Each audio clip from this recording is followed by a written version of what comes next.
Ravi sir నమస్కారం sir. నమస్తే కవిత. Sir, YS Vivekananda Reddy హత్య జరిగి ఇప్పటికే 5 ఏళ్ళు అయింది. సిబిఐ విచారణ చేపట్టింది. కాకపోతే అది ఇంకా ఎందుకు ముందుకు జరగట్లేదు, హంతకులు ఎవరో ఎందుకు తేలట్లేదు అనే మాట సునీత ఢిల్లీలో అన్నారు సార్. దాన్ని ఎలా చూడొచ్చు, ఎందుకని ముందు కదలట్లేదు? అట్ ద సేమ్ టైం తను థ్యాంక్స్ కూడా చెప్తున్నారు, తనకి ఇంతకాలం ఎవరు సహకరిస్తూ వచ్చారు అనే మాటకి. హత్యకు గురైన ఒక సీనియర్ నాయకుడి కుమార్తె, పైగా విద్యాధికురాలు, డాక్టర్ కాబట్టి ఆమె 5 ఏళ్ల నుంచి పోరాడుతున్నారు. అది ఎందుకు ముందుకు జరగలేదు అని ఆవేదన, ఆగ్రహం ఆమె కలగడం ఆశ్చర్యమేం లేదు. దానికి ఏమి ఎవరు అభ్యంతరం పెట్టే అవసరం కూడా ఉండదు. కాకపోతే ఒకటే ఇక్కడ సమస్య, ఈ కేసు సిబిఐ పరిధిలో ఉంది. సాక్షాత్తు సుప్రీంకోర్టు, తెలంగాణ హైకోర్టు కింద పులివెందుల న్యాయస్థానాల దాకా ఇది నడుస్తూ ఉంది. మరి ఇంతగా న్యాయ వ్యవస్థ, తర్వాత దేశంలో అత్యున్నత దర్యాప్తు సంస్థ దాన్ని తీసుకున్నప్పుడు ఆ తీసుకోవటం కూడా మామూలుగా తీసుకోలేదు. రాష్ట్ర ప్రభుత్వం అంటే ఇప్పుడున్న ముఖ్యమంత్రి జగన్మోహన్ రెడ్డి ప్రభుత్వం సిబిఐ అక్కర్లేదు మేమే చేస్తామని వీళ్ళు చెప్పినా కానీ దాన్ని న్యాయస్థానం ఆదేశాల మేరకు అది సిబిఐకి అప్పగించారు.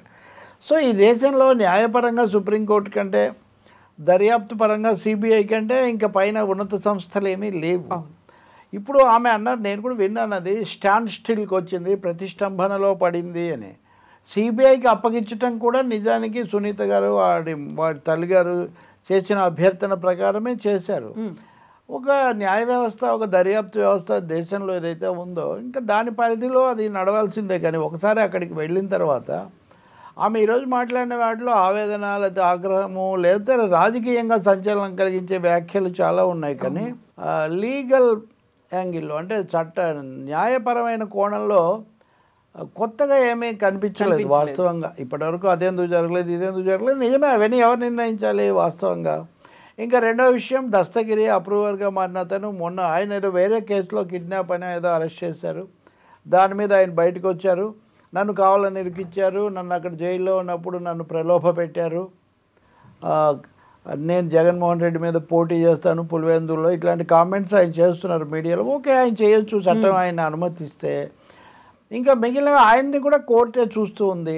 నేను చెప్పేది ఏంటంటే, జయలలిత దగ్గర నుంచి జగన్మోహన్ రెడ్డి వరకు, సోనియా గాంధీ నుంచి చంద్రబాబు నాయుడు వరకు ఎవరి మీద ఏ కేసులు ఉన్నా ఒకసారి కేసులు అంటూ మొదలై దర్యాప్తు ప్రక్రియ అంటూ నడుస్తున్నప్పుడు అవి న్యాయస్థానాలు తేల్చాల్సిందే, కానీ బయట వాళ్ళు చేయగలిగింది ఏం లేదు. ఎంత సమయం తీసుకున్నప్పటికీ కూడా ఈ దేశంలో ఇంకా చాలా కాలం ఉంది. 5 ఏళ్ళు అనేది నిజమే, ఇప్పుడు 5 రోజుల్లో తేల్చొచ్చిన ఆమె అన్నదాన్ని వైసీపీ కౌంటర్ చేస్తుంది, అది కూడా మనం మాట్లాడవచ్చు. కానీ ఇక్కడ ఆమెకి ఎంత బాధ ఉన్నా, లేకపోతే ఎంత ఆగ్రహము, బాధ ఉన్నప్పటికీ కూడా ఒక ప్రక్రియ అంటూ నడుస్తున్న తర్వాత, అది కూడా కోరుతున్న ప్రక్రియ, ఆమె కోరితే తెలంగాణ హైకోర్టుకు వచ్చింది. దాదాపు ఆమె అడిగిన చాలా వాటిని న్యాయస్థానాలు ఒప్పుకుని దాని ప్రకారమే జరుగుతుంది. మరి అటువంటిప్పుడు రాజకీయంగా ఎంపీ అవినాష్ రెడ్డిని అరెస్ట్ చేయాలనో లేకపోతే చెయ్యలేదనో, ఆయన వాళ్ళ తండ్రి భాస్కర్ రెడ్డి పాత్ర, వీటన్నిటి గురించి చాలా అభిప్రాయాలు ఉండొచ్చు. అవన్నీ వాళ్ళు చెప్పారు సిబిఐకి. సిబిఐ ఒక సుదీర్ఘమైన ఎఫ్ఐఆర్, తర్వాత దాని మీద ఫర్దర్ నోట్స్ అన్నీ కూడా న్యాయస్థానానికి సమర్పించారు. ఇంకా దాని మీద ఎవరైనా ఇంక చేయగలిగింది ఏముందని బయట. ఓకే, ఆమె కృతజ్ఞతలు చెప్పారు చంద్రబాబు నాయుడు, పవన్ కళ్యాణ్, కాకపోతే ఇంకా రఘురామకృష్ణరాజు చాలామందికి చెప్పారు. వాళ్ళలో ఎక్కువ మంది చంద్రబాబు నాయుడు తెలుగుదేశం పార్టీకి సన్నిహితులు. అభ్యంతరం ఏం లేదు. న్యాయం కోసం ఒక కుటుంబము, ఒక ఆయన కుమార్తెగా ఆమె ఎవరినైనా ఆమె సహాయం తీసుకోవచ్చు. కానీ ఇప్పుడు ఆమె ఫిర్యాదు ఎవరి మీద? జగన్మోహన్ రెడ్డి ప్రభుత్వం మీద రాజకీయంగా విమర్శ చేస్తున్నారు. కానీ వాళ్ళు ఏమంటారు, విచారించేది సిబిఐ కదా, మా పాత్ర ఏముంది అని వాళ్ళు అంటారు. అందువల్ల మీడియాలో దీనికి సెన్సేషనల్ వాల్యూ, సంచలనాత్మకమైన ఇది రావచ్చు. కానీ ఎన్నికల సమయంలో అంతకు మించి దీనికి ఏమనాలి, లీగల్ వాల్యూ అడిషన్, చట్టబద్ధమైన అదనపు సమాచారం దీంట్లో ఉన్నట్టు నాకు కనపడదు ఆమె చెప్పినట్టు. సో కరెక్ట్గా ఈ టైంలోనే ఎందుకు మాట్లాడాల్సినటువంటి అవసరం ఉంది? హత్య జరిగింది, చంద్రబాబు నాయుడు హయాంలో జరిగింది కదా, ఇప్పటికైనా సునీత ముసుగు తొలగిపోయింది అని వైఎస్ఆర్సీపీ చేస్తున్నటువంటి కౌంటర్. వైఎస్ఆర్ పార్టీ సజ్జల రామకృష్ణారెడ్డి మాట్లాడారు, వాళ్ళ కౌంటర్, ఈమె ఆరోపణలు వాళ్ళ మీద అయినప్పుడు వాళ్ళు కౌంటర్ చేయొచ్చు, చేస్తారు కూడా. వాటి మంచి చెడ్డలు ఒకటైతే మనం మామూలుగా పరిశీలనగా చూసినప్పుడు కూడా వేరే మార్గం ఇందులో ఏమన్నా ఉందా? చాలామంది మీద చాలా సందేహాలు వెలిబుచ్చారు. వాటిని అనేక రూపాల్లో కాదన్నారు. కొంతమంది అరెస్ట్ అయ్యారు, బయటకు వచ్చారు. బెయిల్ దగ్గర నుంచి వాళ్లకు సదుపాయాలు ఇవ్వాలా వద్దా, లేకపోతే తాత్కాలికంగా ఆరోగ్యం బాగాలేకపోతే వదలాలా వద్దా, ఇవన్నీ కూడా అత్యున్నత న్యాయమూర్తులే చూశారు. పైగా కేసు విచారణ క్రమము, బెయిల్, వీటి మీద మీడియాలో కామెంట్స్ అవి వచ్చినప్పుడు, విమర్శలు వచ్చినప్పుడు వాటి మీద తెలంగాణ హైకోర్టు న్యాయమూర్తి అప్పుడు జస్టిస్ లక్ష్మణ్ అని అనుకుంటా, ఆయన చాలా తీవ్రంగా కూడా మాకు ఉద్దేశాలు ఆపాదిస్తున్నారు ఈ పద్ధతిలో కూడా ఆయన అప్పుడు స్పందించారు. వాస్తవానికి డాక్టర్ సునీత ఆమె బాధ, ఆమె ఇంగ్లీష్లో ఆమె ఎక్స్ప్రెషను, కొన్నిసార్లు ఆమె ఉద్వేగానికి గురి కావడం, దీనివల్ల కూడా కొంత గ్యాప్ వస్తే రావచ్చు, కమ్యూనికేషన్ గ్యాప్. కానీ బట్ ఆమె ఒక విధంగా వ్యవస్థలు సరిగ్గా చేయాలని ఒక దశలో అయితే ఇక్కడికి ఎవరు ఎందుకు రాలేదు కవర్ చేయడానికి, తెలుగు వాళ్ళే తప్ప నేషనల్ మీడియా ఒక 2 సంస్థలు వచ్చాయి, అందరికీ వాళ్ళు ఫీడ్ ఇస్తారు వాస్తవంగా, వాళ్ళు తప్ప ఎవరు రాలేదని నేషనల్ మీడియా మీద కూడా ఆక్షేపణ. అంటే వాళ్ళకి ఇంట్రెస్ట్ లేదా లేకుంటే అని కూడా కాదు, ఎవరో ప్రభావితం చేస్తున్నారు, ఎవరో ఎందుకు ముఖ్యమంత్రి జగన్ ప్రభావితం చేస్తున్నారని ఆమె ఆరోపణకు ఆధారాలు ఉంటే ఆమె చేయొచ్చు. కానీ రెండవది జగన్ అంటున్నారా, ఒక విధంగా మొత్తం జాతీయ మీడియా అంతా కూడా దీని ప్రకారమే ఉందంటే జాతీయ మీడియా అంతటికి అంత ఆసక్తి విషయంలో ఉంటుందా? మీరంటే 5 ఏళ్ళు అన్నది న్యాయ విచారణ పరంగా 5 ఏళ్ల కాలం ఒకటి, మీడియా పరంగా 5 ఏళ్ల కింద కేసు ఎంత గొప్పవాళ్ళైనా దానికి వాళ్ళు ఎంత ప్రాధాన్యత ఇస్తారు? ఇప్పుడు ఉన్నటువంటి ప్రయారిటీ ఇష్యూస్ వేరే అంతే కదా. ఎన్నికలు తెలుగు వాళ్ళు అయినప్పుడు విజయవాడలోనో హైదరాబాద్లోనో అయితే వేరు, కానీ ఢిల్లీలో వాళ్ళు అన్ని దేశంలో అన్ని రాష్ట్రాల్లో ఉన్న అన్ని రకాల కేసులు, హిమాచల్ ప్రదేశ్ పరిణామాలు ఏంటి, బీజేపీ ఎన్నికలు పోతే ఏంటి, ఎనివే నా ఉద్దేశం షర్మిల డాక్టర్ సునీతను కౌంటర్ చేయటం కాదు, కానీ లాజికల్గా ఆలోచిస్తే మటుకు తెలుగు మీడియా తీసుకున్నంత ఇంట్రెస్ట్, రెండో తెలుగు మీడియా టోటలీ డివైడెడ్, వైసీపీని బలపరిచేవాళ్ళు, తెలుగుదేశాన్ని బలపరిచేవాళ్ళు అయినప్పుడు వాళ్ళ కోణాన్ని బట్టి వాళ్ళు అక్కడ హాజరు కావటం, అక్కడ జరిగిన ప్రశ్నలు జవాబులు అదంతా చూస్తే కూడా మనకు రాజకీయంగా ఇది ఎటు అనేది అర్థమవుతుంది. అందువల్ల ఆమె ఇప్పుడున్న జగన్ ప్రభుత్వం తనకు సహకరించలేదు అనేది ఆమె ఆరోపణ.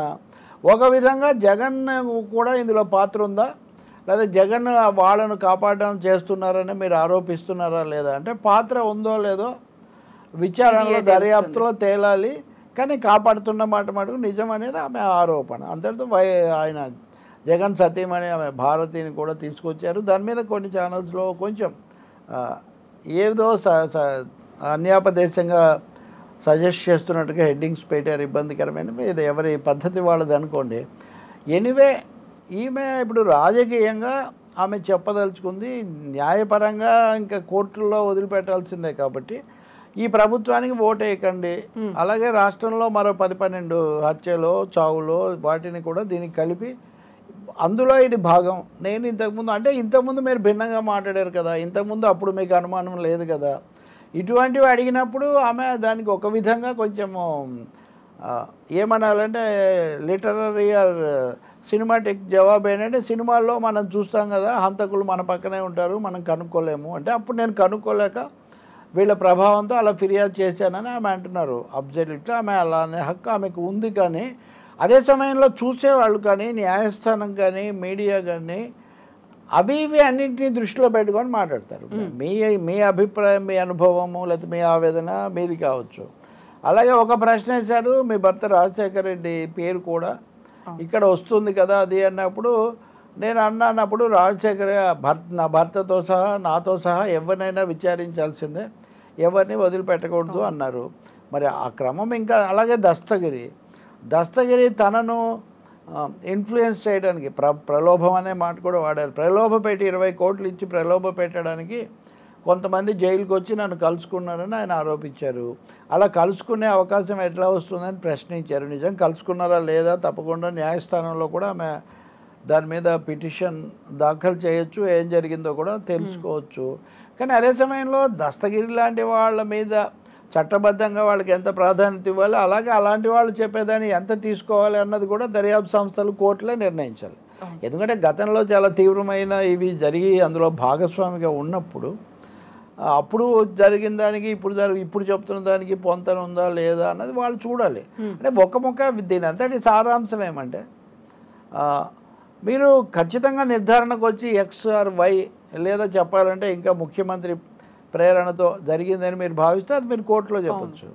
బయట రాజకీయంగా చెప్పడం వల్ల పెద్ద ఉపయోగము లేదు. అల్టిమేట్గా ఆమె ఈరోజు ఏం చెప్పిందంటే ఈ ప్రభుత్వానికి వ్యతిరేకంగా ఓటేయండి, నేను ప్రజల తీర్పు కోరుతున్నాను. ఈ రెండు వేర్వేరు విషయాలు వాస్తవానికి. అంటే వివేకానంద రెడ్డి గారి కూతురుగా ఆమె ఇలాంటి పిలుపు ఇవ్వదలుచుకుంటే అబ్జల్యూట్గా ఇవ్వచ్చు. అప్పుడు అది మరింత స్పష్టంగాను మరింత కేసుకు సంబంధించి ఉండాలి. కాదు ఇంకా అనేక ఘటనలు జరిగాయి, ఇవన్నీ కూడా పొరపాటు భావిస్తే అప్పుడు రాజకీయంగా మీ మార్గం ఏంటి, మీరు అదొక్కదానితో ప్రజలు తీర్పు ఇవ్వరు. సమస్య ఎక్కడ వస్తుందంటే ప్రజలు ఎన్నికల్లో తీర్పులో ఒక కేసును బట్టి, ఒక హత్యను బట్టి, లేదా 1 కాదు 10 హత్యలను బట్టి, పథకాలను బట్టి, రాజధాని ఒక అన్ని అంశాలను దృష్టిలో పెట్టుకొని ప్రజలు తీర్పు ఇస్తారు. మరి ఆ విధంగా ఉన్నప్పుడు అనేక గ్యాప్స్ అంటున్నాను చూడండి. ఇప్పుడు సిబిఐ విచారించట్లేదు, క్లారిటీ మిస్ అయింది, కనెక్ట్ అంటే లేదు, అవి బాధ అవి ఉన్నాయి, సమాచారం అదనంగా ఉందా లేదా తెలియదు, ఈ వ్యవస్థ తనకు సహకరించట్లేదని ఆమె భావిస్తున్నారు. కానీ సిబిఐ చేస్తుంది ఆలస్యం. మీరు అన్నట్టు క్లారిటీ అంటే సిబిఐ ఆలస్యం చేస్తుంది. సిబిఐ ఎవరి ఒత్తిడికి గురవుతుంది అంటే ఈ కేసు మీకు చెప్పే ప్రకారం జగన్ ప్రభుత్వ ఒత్తిడికి గురవుతుంది. అసలు భారతదేశంలో ఉన్న ప్రభుత్వాలు, ముఖ్యమంత్రులు, పార్టీలు అన్నీ సిబిఐ ఒత్తిడికి గురవుతున్నాయి, సిబిఐ వేటకు గురవుతున్నాయి అని అందరూ భావిస్తుంటే సిబిఐని ఒత్తిడి చేసేటంత శక్తి ఆంధ్రప్రదేశ్ ముఖ్యమంత్రికో తెలంగాణ ముఖ్యమంత్రికో ఉంటుందా? కేంద్ర దర్యాప్తు సంస్థ పైగా ఇప్పటివరకు మీరు అంటుంది ఏంటి, జగన్ తన మీద ఉన్న కేసుల నుంచి బయటపడడం కోసం కేంద్రానికి అనుగుణంగా వ్యవహరిస్తున్నారు అని. అంటే సిబిఐ దర్యాప్తును కాస్త వాళ్ళ దూకుడు తగ్గించడానికి ఆయన వాళ్ళకు లోబడి ఉన్నాడని మీరు చెప్పుకుంటూ మళ్ళీ దాన్ని ఆయనే ప్రభావితం చేస్తున్నాడు అని చెప్తే ఇది లాజికల్గా సరిపోతుంది. అసలు మోదీ ప్రభుత్వం ఎవరినైనా రాష్ట్రాల ముఖ్యమంత్రులను, అందులోనూ తామే కేసులు ఎదుర్కొంటున్న వాళ్ళను ప్రభావితం చేయడానికి అంగీకరించే పరిస్థితి ఉందా? ఇలాంటి ప్రశ్నలు ఉత్పన్నమవుతాయి. సరే, ఇవి ప్రశ్నలు వేస్తే కొంతమందికి నచ్చదు, లేకపోతే కొంతమందికి ఇంకా మేము ఆల్రెడీ ఒక నిర్ణయానికి వచ్చాం అదే చెప్పండి అంటే ఆ నిర్ణయమైనా కోర్టు ద్వారా మీరు చేసుకోవాల్సిన అవసరం ఉంటుంది కదా. అవినాష్ రెడ్డిని కర్నూలు వెళ్తే అరెస్ట్ చేయడానికి అడ్డం వచ్చారు, అవన్నీ నిజమే, అవన్నీ కోర్టు పరిశీలించింది, కామెంట్ చేసింది, దాని మీద ఆయన కొన్ని చర్యలు కూడా వాళ్ళ ఆదేశాలు కూడా ఇచ్చారు. అందుకనే ఎన్నికల్లో జగన్ ప్రభుత్వాన్ని ఓడించాలన్నది మీ పిలుపు. Okay, it is democracy. మీ పిలుపు ఎవరు వింటారు, ఎవరు ఎంత వినరు అని.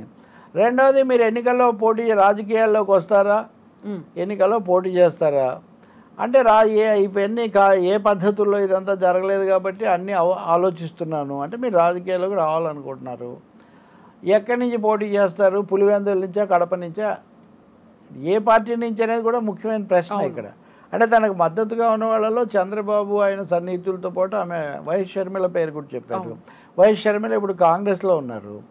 సో చంద్రబాబు అండగా ఉన్నారు కాబట్టి తెలుగుదేశంలోకి వెళ్తారా, వైఎస్ షర్మిల అండగా ఉన్నారు కాబట్టి కాంగ్రెస్లోకి వస్తారా? పవన్ కళ్యాణ్కి చెప్పారు, ఓకే, బట్ ఇద్దరు రెండు బలంగా కనిపిస్తున్నాయి కాబట్టి అని మనం భావిస్తాం. అఫ్కోర్స్ జనసేన కూడా ఉంది. అయితే మధ్యలో ఎవరి ప్రశ్న లేకపోయినా ఆమె చెప్పారు, నేను కానీ మా ఫ్యామిలీ మెంబర్స్ కానీ ఎవరన్నా పోటీలో నిలబడితేనంటే ఆమె కానీ వారి తల్లిగారు కానీ పోటీ చేస్తారని ఇది కూడా సౌభాగ్యమా, ఇవన్నీ ఉన్నాయి. కాబట్టి ఇది ఎక్కువగా ఆమె రాజకీయమైన తదుపరి కార్యాచరణ చెప్పడానికి ఆమె ఎక్కువగా ఇది ఉపయోగపడుతుంది. కానీ దర్యాప్తు సంస్థలకు ఉపయోగపడే అదనపు సమాచారం కానీ లీగల్ యాంగిల్ ఇందులో ఉన్నట్టుగా కనపడదు. జగన్తో నేను పోరాడతాను, జగన్ ప్రభుత్వం ఉండకూడదు అనే ఒక ఉద్దేశమే ఇక్కడ ప్రధానంగా కనిపించింది. ఇంకా మిగిలిన వాటికి అంటారా, న్యాయస్థానాలే జవాబు చెప్పాలి. దస్తగిరి విషయం ఏంటి, ఇంకొక అవినాష్ రెడ్డి విషయం ఏంటి, అలాగే ఈమెను భర్తను విచారించడం ఏంటి, అవన్నీ వాళ్ళు చూసుకోవాల్సిందే. సో సజ్జల రామకృష్ణారెడ్డి చేసినటువంటి కామెంట్స్ కూడా మీ వెనకాల ఎవరున్నారు అనే దాంతో పాటుగా మీ ముసుగు ఈ రోజు తొలగిపోయింది అనే మాట కూడా ఆయన వాడారు సార్. సజ్జల రామకృష్ణారెడ్డి సహజంగా అధికార పార్టీ తరఫున ఆమె దాడి లేదా ఆమె ఆరోపణ విమర్శ వాళ్ళ మీద అయినప్పుడు ఆయన కూడా ఆ కోణంలో ఆయన కూడా రాజకీయంగా ఎక్కువ జవాబు.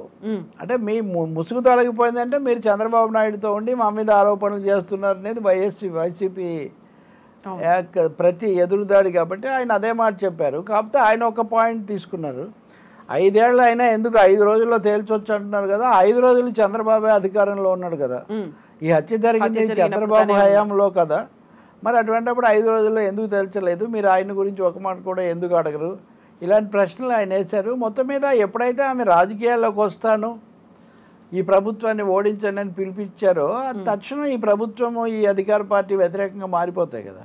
సో ఇప్పటి వరకు జరిగిన తీరు వేరు. ఇప్పటివరకు doctor Sunitha doctor of Vivekananda Reddy లేదా వైఫ్ ఆఫ్ రాజశేఖర రెడ్డి నర్రెడ్డిగా ఆమె పోరాటం చేశారు, లీగల్ పోరాటం. ఇక మీదట ఆమె ఏ పార్టీలో చేరతారో ఆ పార్టీ తరఫున జగన్కు వ్యతిరేకంగా రాజకీయ పోరాటం చేస్తారు. ప్రజాస్వామ్య పద్ధతిలో ఆమె తప్పకుండా పోరాటం చేయొచ్చు. ప్రజలు వాళ్ళు ఇవ్వచ్చు.